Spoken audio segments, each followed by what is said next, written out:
on The Breakfast Show, giving us some video advice. He's also worked with world record-setting athletes like Mo Farah, Steve Crown, Paula Radcliffe, and he's the author of the very highly entertaining, very readable book, Running Free of Injuries, and I'm sure that's something that every single person in this room would like. So, ladies and gentlemen, please give it up for Paul Hoberer.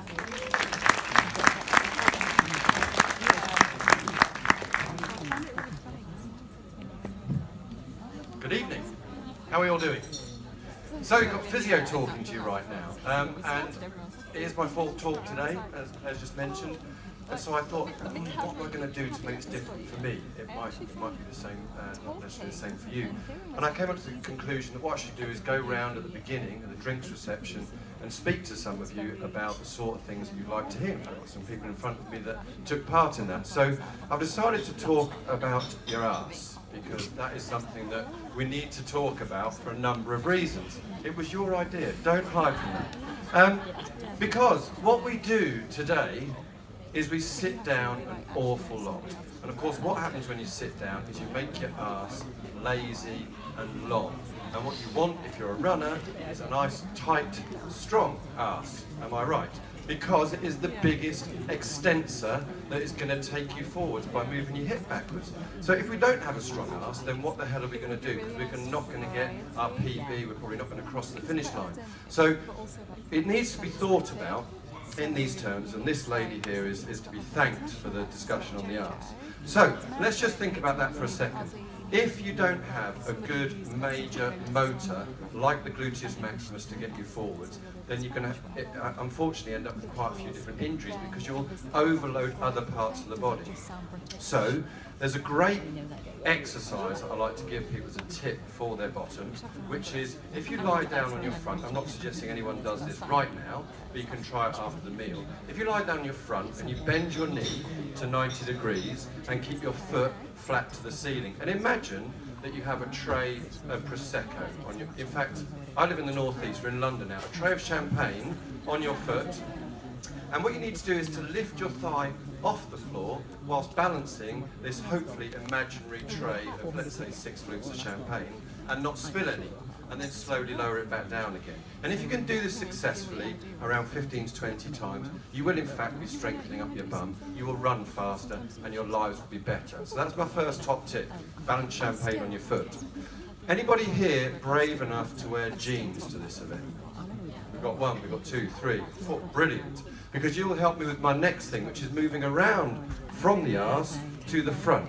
And you will notice just around your right pocket, if they're a particularly fashionable, trendy pair of jeans, there'll be a little pocket, which I think people used to use as a coin. We've got one here as an example. Stand up, sir, and show your coin pocket to everyone. Right there. Lovely. Now, if you slide your finger into your coin pocket, why is everyone laughing? If you slide your finger into a coin pocket, you might feel underneath there's a little muscle. Now this muscle is called TFL, tensor fasciae lata. I'm going to come to that in just a second, but first I have a question for you. Anybody here foam roll their ITB? You're all runners, so show of hands, how many people foam roll the ITB? What I can tell you is that the ITB, under the pressure of a foam roller, is no more like to lengthen than this piece of glass that I'm almost tripping over, because it has a tensile strength of steel. It is rammed full of pain receptors and has 0 stretch receptors in it. So if you are doing that, it might be for your own pleasure, but it certainly isn't to lengthen your IT band. So what I suggest we do is we come to this gentleman's coin pocket and find TFL one more time, because that is the only tensile structure, apart from the arse, which we came to before, that ties into that IT band. And so, if you learn to stretch or put a massage ball or foam roller into that pocket part there, it looks a bit like you're eating carpet, because you're kind of lying on the floor with a ball in between you and the carpet. And you roll around on that and it hurts quite a lot, so that people that like the foam roller stuff, that ticks that box for you.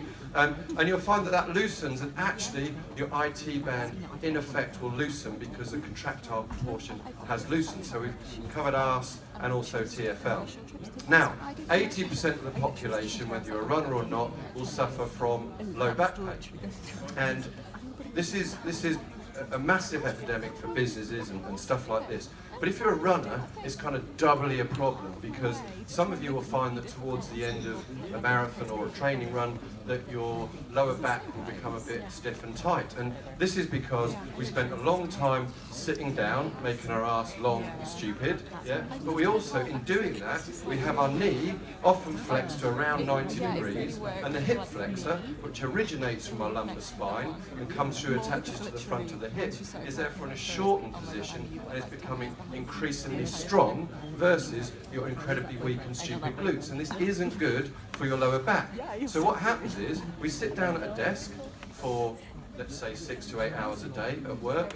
We then get up and we go to our car and we sit down for a 40-minute drive home, and then we think the best thing we can do is to go for a run, taking my iliopsoas, my hip flexor, from about 2 inches in length, and as I kick back my lovely going round the track heel lift, taking it to about 5 times its length. Now the psoas is incredibly strong, the hip flexor is incredibly strong, but your back is not. 80% of you will suffer from back pain.